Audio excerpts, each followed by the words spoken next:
Բարև ձեզ սիրելի բարեկամներ, դուք դիտում եք Ամեգլոսի Պոստսկրիպտում հաղորդաշարը եւ այսօր իմ զրուցակիցն է քաղաքագետ Աղասի Ենոքյանը, շնորհակալություն պարոն Ենոքյան։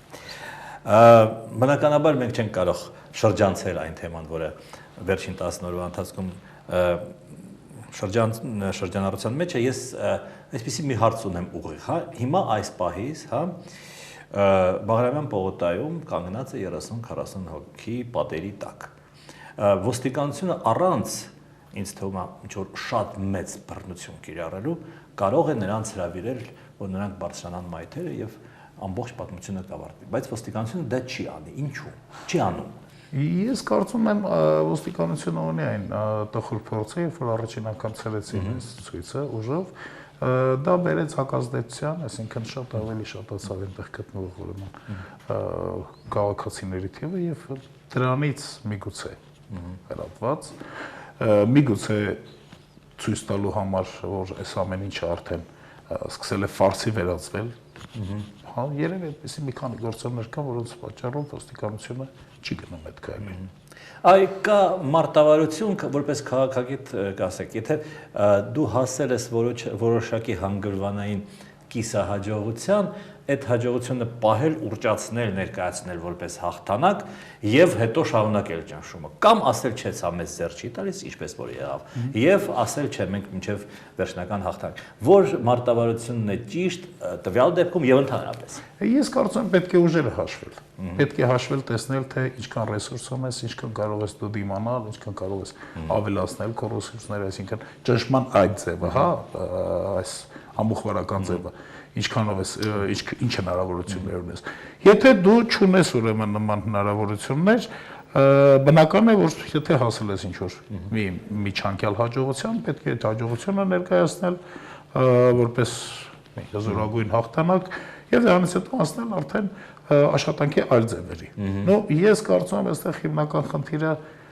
երևի այն էր, որ չկար որևէ մեկը, որ հաշվեր տա։ Նո, բացի այն, որ դա ինքնին հաշվելը այդքան էլ հեշտ գործ չի, հա, նման ուրեմն կանխատեսումներ անելը, բայց չկար այդ կազմակերպչական խումբը, որը որ կհաշվեր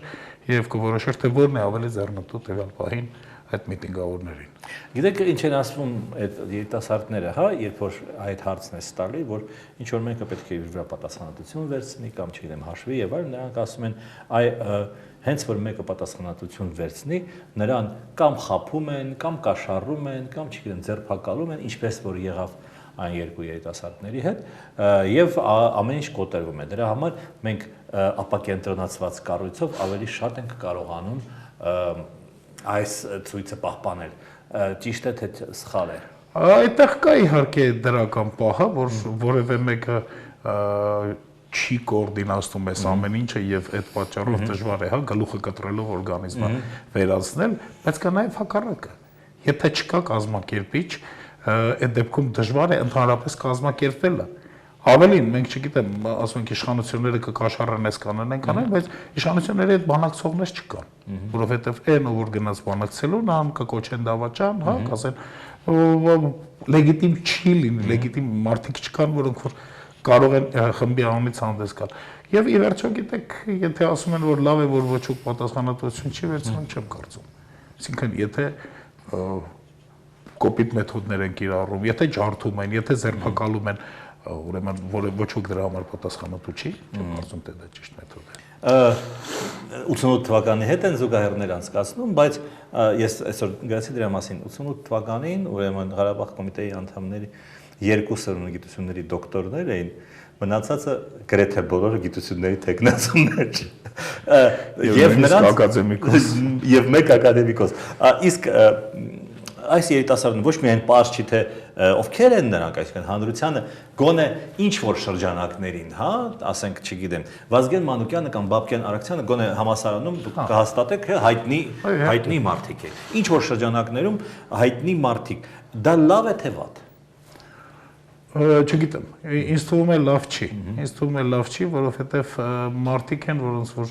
ոչ ոք չի ճանաչում, նո պլյուս այդ մարդիկ չունեն ուրեմն այդպիսի միտումներ, որ իրենք կոչվեն առաջնորդներ, հա, որովհետև չեն կարող, որովհետև ինչպես նշեցիք, հանրությանը անծանոթ մարդիկ են, ոչ ոք չի եկա լինի նրանց որպես առաջնորդ, եւ կարծում եմ ավելի շատ վատ է։ Ինչ քայլեր ցուցարարներին որևէ բան հուշելը իհարկե շատ անշնորհակալ գործ է։ Իսկ ինչ քայլեր կարող է անել իշխանությունը։ Դե իշխանությունը փաստորեն երկու տարբերակ ուներ, հա, այսինքն հիմա մի տարբերակ ըստ էության։ Իշխանությունը պետք է կսպասի այնքան, մինչև որ այդ ժողովուրդը ծրվի։ Մյուս տարբերակը իհարկե ուժային ճնշումն էր, որ մենք տեսնում ենք իշխանությունը արդեն ոչ թե համառորեն, այլ արդեն ծիծաղելիորեն չի գնում։ Իսկ բովանդակային լուծում, այսինքն եթե նախագահը վերցնի եւ հայտարարի ես չեղարկում եմ, կասեն ահա չեղարկեց եւ մարդիկ կան կծրվեն։ Ցավոք կարծում եմ որ այդ որոշումը մեր նախագահը չի կարող ընդունել։ Այդ որոշումը պետք է ընդունվի Կրեմլում, ինչքան էլ այնտեղից պնդեն որ դա Հայաստանի ուրեմն խնդիրն է, մենք ինչ գործ ունենք։ Ահա։ Ես կարծում եմ որ այդ որոշումը նա չի կարող ընդունել եւ այդ պատճառով ինչ որ կիսատ պրատ փաստորեն որոշում ընդունվեց, հա, որ բյուջեից պետք է այդ գումարները փակվեն, արտաբյուջեից։ Կառավարությունը վերցնում է արտաբյուջեից, նրանք ինչ որ մի այդպես չիմադանչիկ ունեն արտաբյուջեի, որ պետք է ինչ որ աուդիտ անցկացվի, աուդիտից հետո, չգիտեմ։ Իսկ իշխանությունը այն ամենասկզբից կարող է գնել շատ հստակ կոշտ քայլի։ Պարզապես այդ ակնհայտորեն երևում որ այնտեղ կա ուրեմն հանցագործություն, պարզապես պետք է մի քանի հոգի ձերբակալել եւ սկսել քննություն։ Այսինքն Բիբինին պետք է ձերբակալել։ Այո։ Հայ-ռուսական պատերազմը սկսվեր։ Բիբինի համար։ Այսինքն դուք վստահ եք, որ այդ կոշտ միջոցները մեր իշխանությանը այդպես կանցնեին։ Որ կոշտ միջոցներ։ Կոշտ, այսինքն ՌԱՕԵՍ-ի ներկայացուցիչներին անկախ մնաց երկու տարբերակ կար, կամ պետք է գնար ՌԱՕԵՍ-ի հետ կոնֆրոնտացիայի, կամ պետք է ուրեմն հանձնվեր նրա կամաճույքներին։ Մեր իշխանությունը ընտրեցի երկրորդ տարբերակը։ Այստեղ առաջին շրջանում ռուսաստանյան լրատվամիջոցները ասում էին Մայդան, չգիտեմ, ամերիկացիներ, եվրոպացիներ, պետդեպարտամենտ, բան, հետո որոշ հետ կանգնեցին այդ կարծիքից, ինչու։ Որովհետև չկարողացան օտասնել այդ գաղափարը, ընդհանրապես ուրեմն նման ամերիկացիներ, եվրոպացիներ եւ այլ նման գաղափարներ չկային, իսկ ինչ վերաբերում է Մայդանին, ապա հետո ինչ որ Մայդան Մայդանում բնորոշ որոշ էլեմենտներ եղան, այսինքն չկազմակերպված զանգված էր, ինչպես դուք նշեցիք, հորիզոնտալ կառուցվածքներ, հա,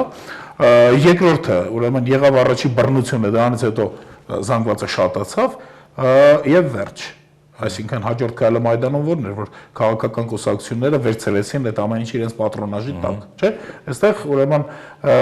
այնքան էր վարկաբեկված ուրեմն կուսակցությունները կամ այնքան էր վարկաբեկված որևէ շարժման քաղաքականացումը, որ եւ կուսակցությունները ռիսկ չարեցին դրան գնալ եւ ընտեղի գտնվող ուրեմն ժողովուրդը ամբողջովին հրաժարվեց այս ամեն ինչը կուսակցականացնելուց։ Այդ մեր կուսակցական համակարգի մասին, հա, ի վերջո շատ բան դրանից է, չէ՞, կախված, որ քաղաքական համակարգը կարողանա ադապտացնել, հա, հասարակական process-ները։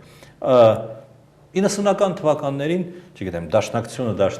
էր, ԱԺՄ էր, չգիտեմ, ՀՀՇ-ն, հիմա այդ ոչ մի կուսակցության մասին չես կարող ասել։ Դե հանրապետականը պարզ է իշխանության կուսակցությունը, բայց նաև ոչ մի ընդդիմադիր կուսակցության մասին չես կարող ասել։ Ահա այն հեղինակավոր կուսակցությունը, որը ինչ որ շրջանակներում ինչ որ մի բան անում է։ Ինչպես ստացվեց։ Ստացվեց նրանով, որ կուսակցությունները կոռումպացվեցին, որ կոռումպացված էր ոչ միայն իշխանությունը, այլ անգամ ընդդիմադիրները, հա։ Եվ մենք ունեցանք մի վիճակ, գիտեք, այսօր իմ համար ուրեմն հիմնական կրիտերիան հայաստանյան կուսակցությունները իրանք ընդդիմադիր են, թե չէ, հետեւյալն է, նրանք պրոռուսական են, թե չէ։ Իսկ մենք եկանք մի վիճակի, որ ընդդիմությունը երդվում էր, որ ինքը ավելի շատ է սիրում Պուտինին, քան հանրապետականը, հա։ Այդ վիճակում ես կարծում եմ, որ ինչպիսի ընդդիմություններ լիներ, կեղծ էր։ Fake կուսակցություններ դարձան։ Ժառանգության իմ բարեկամները նեղանում են, երբ որ այսպեսի բան են ասում, նրանք ասում են մենք չէինք երդվում։ Բայց երդվեցին չէ։ Չէ, նրանք դեմ ընտրություններից առաջ այնուամենայնիվ գնացին Մոսկվայից հաղթանակը բերելով։ Ընտրություններից հետո, այո։ Այսինքն ամեն դեպքում եւ այսօր մենք տեսնում ենք, որ շատ ու շատ ուրեմն այդ կուսակցության ներկայացուցիչներ նույնիսկ հստակ չեն իրենք ձերբազատվում պրոռուսական գծից։ Այնպես որ այսօր մենք ըստ էության բացառությամբ մի քանի փոքր խմբերի, այսօր մենք ըստ էության չունենք ընդդիմադիր կուսակցություններ, ընդդիմադիր համակարգ, որովհետեւ բոլորը ուրեմն մտել են նույն երևի արդեն ժամանակն է, որ մենք կրկին կուսակցություններին սկսենք տարբաժանել ոչ թե աչերի ու ծախերի, հա, ոչ թե ընդդիմադրի եւ իշխանականի, այլ պարզապես ուրեմն պրոարևմտյան եւ պրոռուսական կուսակցությունների։ Երևի դրանով է արդեն ընդդիմությունը պրոարևմտյանը ընդդիմադիր։ Որովհետեւ իշխանությունը պրոռուսական է։ Այդպես։ Իսկ ընդհանրապես ես պատկերացնում եմ, հա, եթե ինչ որ բանի համար արժե ոտքի կանգնեցնել ժողովրդին, ապա դա Հայաստանի անկախության համար արժե կանգնեցնել, այսինքն որպեսզի Հայաստանը գաղութ չլինի, որտեղ մնացածը, ասենք թե ՌԱՕ-ը կամ չգիտեմ, պրեզիդենտը կամ մնացածը դա անցյալներն են։ Դեք ես ասեմ բարձրապես 2 օր առաջ ուրեմն իմ կոլեգաները, իմ բարեկամներն էին եկել ռուսաստանյան լրագրողներ, որոնք որ անցկացրեցին այս ընթացքում Հայաստանում, եւ իրենց տպավորություն ասացին, որ ուրեմն Վլադիվոստոկը կամ չգիտեմ, այդ Վլադիվոստոկի մարզը շատ ավելի շատ ինքնուրույնություն ունի Ռուսաստանի կազմում, քան Հայաստանը Ռուսաստանի կազմում այսօր։ Այսինքն մենք բացարձակ արդեն կորցրել ենք անկախությունը։ Այո, բայց դրա համար հնարավոր չէ, այսինքն 7 դրամի համար հնարավոր է կանգնեցնել, կամ չգիտեմ, Սերժ Սարգսյանի հրաժարականի համար տեսականորեն հնարավոր է մարդկանց փողոց դուրս բերել, բայց որpիսի Հայաստանը լինի դե ֆակտո անկախ երկիր, որը ամենակարևորը, դրա համար մարդիկ դուրս չեն գա, ինչու։ Ես կարծում եմ դուրս կգան։ Ես կարծում եմ, այս ուղղակի այդ գաղափարը պետք է դեռևս հասունացնել, փաթեթավորել եւ ուրեմն ներկայացնել եւ կարծում եմ մարդիկ դուրս կգան դրա համար։ Դուք հիմա զգում եք այդպիսի։ Այո, ի վերջո տեսեք, այսքան մարդեր դուրս եկել եւ բացի նրանցից, ովքեր որ ուրեմն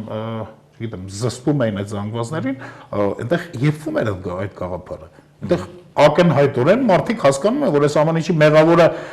առաջին հերթին Ռուսաստանն է, հետո Սերժ Սարգսյանն է, նրանով, որ այդքան տրվում է Ռուսաստանին։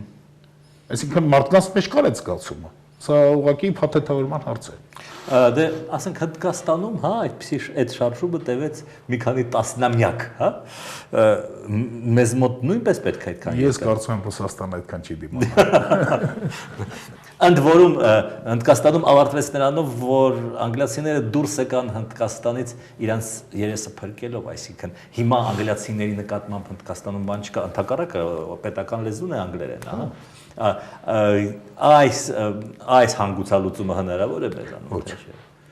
Ոչ, որովհետև Ռուսաստանը ունի լրջագույն քաղաքակրթական դեֆիցիտ նման լուծումների համար, Ռուսաստանը չունի նման ուրեմն քաղաքական կուլտուրա, որ կարողանա Ռուսաստանի համար երեսը փրկելը տեսնում եք, չէ՞ ինչ է։ Միակ տարբերակը գնալ տարածքներ վերցնելն է։ Հետո վերցնում են այդ տարածքները, հետո սկսում են մտածել, լավ ինչ անենք այս տարածքների հետ։ Հա։ Ռուսաստանը պարզապես պատրաստ չի նման լուծումների։ Այ ոգևորությունը ես Մոսկվայից ուրեմն այս տարվա գարնանը, երբ որ Ղրիմը վերցրեցին, հա, այս տարի, այս թե նախորդ տարվա գարնանը, հա, ինչ ոգևորություն էր, ուրեմն մարդիկ, վարորդները մարդկանց ձրի էին տեղափոխում այն օրը, երբ ուրեմն Ղրիմը անցավ Ռուսաստանի կազմի մեջ, դա համաժողովրդական տոն էր։ Հիմա նույն ոգևորությունը կարծես թե չկա։ Իհարկե չկա, որովհետև մի բան է տարածք վերցնելը, մեկ այլ բան է տարածքը աշխատացնելը, հա, տարածքը վերցրեցին, ոնց որ ասում են, վերցրել եք, որ ինչ անեք, հա։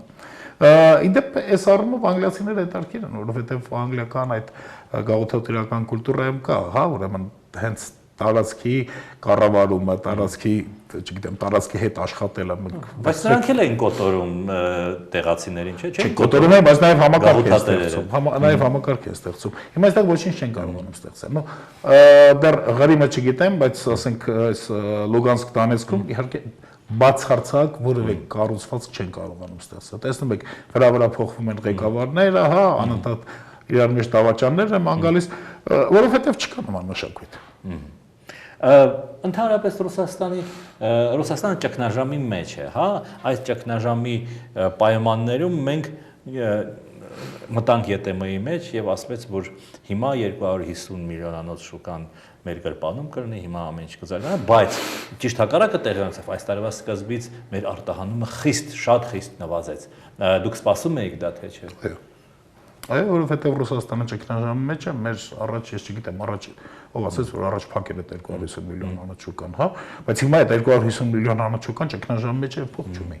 Չի կարող առնել Հայաստանից։ Տեսեք տրանսֆերտները ինչքան են պակասել։ Այսինքն բնականաբար դու գնում ես խաղում ես նախորոք պարտվածի հետ։ Եթե նախորոք պարտվածի հետ ես խաղում, բնականաբար դու արդեն իսկ պարտված ես։ Անկախ թե քո խաղը ինչպես կընթանա։ Եվ ճգնաժամը ոչ միայն Ռուսաստանում է, հա, նաև մեր Բալտիկայում մենք գիտենք, նաև եվրոպական երկրներում, Հունաստանում եւ այլն, արդյոք դա ինչպես որ ասում են ամերիկացիներն են բզբզում, այսպես ասած, որպեսզի դոլարը ուժեղանա եւ նրանք լինեն միակ, ուրեմն գերտերությունը։ Բնականաբար ամերիկացիները ես չի ասի թե Եվրոպայում լուրջ ճգնաժամ է, որովհետեւ այնուամենայնիվ նույնիսկ Հունաստանի դեպքերի հետ կապված մենք տեսնում ենք, որ լուրջ պանիկա չկա բորսաներում, հա, որ եվրոյի կուրսը ճիշտ է շատ կայուն է մնում, իսկ այն որ ամերիկացիները բզբզում են, ինչ են բզբզում, ամերիկացիները ուզում են, որ իրենց երկիրը լինի, ենթադրենք, ավելի հարուստ, քան Եվրոպան է։ Նրանք ուզում են, որ իրենց մոտ ստեղծվի ավելի շատ արդյունք, ավելի շատ փող, քան Եվրոպան։ Բնականաբար մրցակցություն է։ Հիմա եթե Ամերիկայի մոտ խնդիրներ առաջացան, պետք է ասենք, որ դա Եվրոպան է բզբզում, կամ ռուսներն էին բզբզում։ Իսկ գործում նորմալ տնտեսական մրցակցային իրավիճակ է։ Ռուսաստանը կարող է երբևէ դառնալ, ինչպես որ ուզում էր, հա, 90-ականների սկզբին դառնալ սովորական եվրոպական երկիր, մեծ բարեկամ բնականաբար, եւ շատ հարցեր այդ դեպքում եւ մեծ համար եւ աշխարհի համար կլուծվեն։ Կարծում եմ, որ ոչ, կարծում եմ, այսքան մեծ Ռուսաստանը, հա, չի կարող դառնալ Եվրոպային բարեկամ, Ռուսաստանը, որ փորձեր արեց, ուրեմն եվրոպական երկիր դառնալու, արևմտյան երկիր դառնալու, այնուամենայնիվ ճանապարհի կեսից նրանք գտան ավելի էժան լուծումներ, հա, իսկ ավելի էժան լուծումներ ուրեմն նավթի վրա նստելը եւ դիկտատուրա հաստատելն է, այնպես որ անընդհատ լինելու է այդ գայթակղությունը Ռուսաստանի մոտ։ Եվ իհարկե հիմնական խնդիրը Ռուսաստանի չկառավարելիությունը, հա, տարածքների։ Ըստ էության ժողովրդավարական մեթոդներով չի լինում կառավարել Ռուսաստանը։ Պարզապես չգիտեմ, կամ շատ է մեծ, կամ կոմունիկացիոն խնդիրներ կան, գիտեք, դասական չէ, դարոգի, դուրեկի, հա, այդ խնդիրները մինչև հիմա չի լուծվել։ Իսկ նավթի վրա նստելը էժան է, այդքան էլ էժան չի, որովհետև նավթը վերջանալու է, իր վերջո տեխնոլոգիաները գնալու են նրան, որ կլինեն մարտկոցներ, կլինեն էլեկտրաէներգիան պահելու միջոցներ, եւ դա շատ լուրջ է, դա ինչ որ գիտաֆանտաստիկա չէ, եւ այդ նավթը, գազը եւ մնացածը այլևս դեր չեն խաղա։ Ամբողջ խնդիրը այն է, որ երկարաժամկետ նախագծեր, երկարաժամկետ ծրագրեր Ռուսաստանում առանց չեն քաշվում։ Ռուսաստանը միշտ լուծում է այսօրվա, նո առավելագույնս վաղվա խնդիր։ Վաղ չեմ այսօրվա մասին Ռուսաստանում մտածող չկա։ Ես կարծում եմ հիմնական խնդիրը այնուամենայնիվ պես քաղաքականության շարունակականություն ապահովելու մեխանիզմների բացակայությունն է։ Այսինքն ավելի միգուցե այս բառը ստեղ տեղին չի, բայց մյուս առումով էլ տեղին է, իշխանության լեգիտիմության հարցն է։ Այսինքն այդ իշխանությունը կկարողանա իրենից հետո թողնել նմանատիպ մի լեգիտիմ իշխանություն։ Իսկ այսօր իշխանությունը նման խնդիր չի լուծում, այսօր իշխանությունը լուծում է գոյատևելու մնալու խնդիրը։ Բայց Պուտինի ռեյտինգը, չգիտեմ, 80 քանի թե 90 քանի տոկոս է, չէ՞։ Երբ էր։ Հա? Երբ էր 2 տարի առաջ։ Հա, չէ, հիմա այդպես չի։ Հիմա չի, չկան նոր տվյալներ։ Հա։ Այսինքն դուք չեք կարծում, որ ժողովուրդը սրտանց ուզում է, որ Ռուսաստանի ժողովուրդը սրտանց ուզում է, որ Պուտինը իրենց ղեկավարի։ Երևի կա այդպիսի ուրեմն մեծ զանգվածներ, չէ, ես դրա համար եմ ասում, ես լեգիտիմությունը այս առումով չեմ ասում էլի։ Երևի կան նման զանգվածներ, բայց կա նաև արդեն լրջագույն ուրեմն կա նաև հակառակ միտում, հա, որ պարզապես թվեր չգիտեմ, վիճակագրություն չունեմ, բայց մարդկանց հետ խոսելով զգում ես, որ նրանց մոտ նույնպես կա անգելանելիության զգացումը։ Իսկ հարցի լուծումը Պուտինը իհարկե գտել է, գիտեք, այս հին հռոմեական մեթոդն է, հա, ուրեմն հաց եւ զվարճություններ, հացը կա, այսինքն օղգին է իջավ, հա, զվարճություններն կան, ուրեմն Կրիմնաշն է, պատերազմն է Ուկրաինայում, այսինքն մենք հզոր ենք, ամեն ինչ նորմալ է։ Այդ երկու գործիքով Պուտինը շատ լավ կառավարում է Ռուսաստանը։ Որքան ժամանակ։ չգիտեմ։ Շնորհակալություն հետաքրքիր զրույցի համար։ Սիրելի բարեկամներ, ես հիշեցնեմ, որ իմ զրուցակիցն էր քաղաքագետ Աղասի Յանուկյանը։ Մենք կհանդիպենք վաղ, ցտեսություն։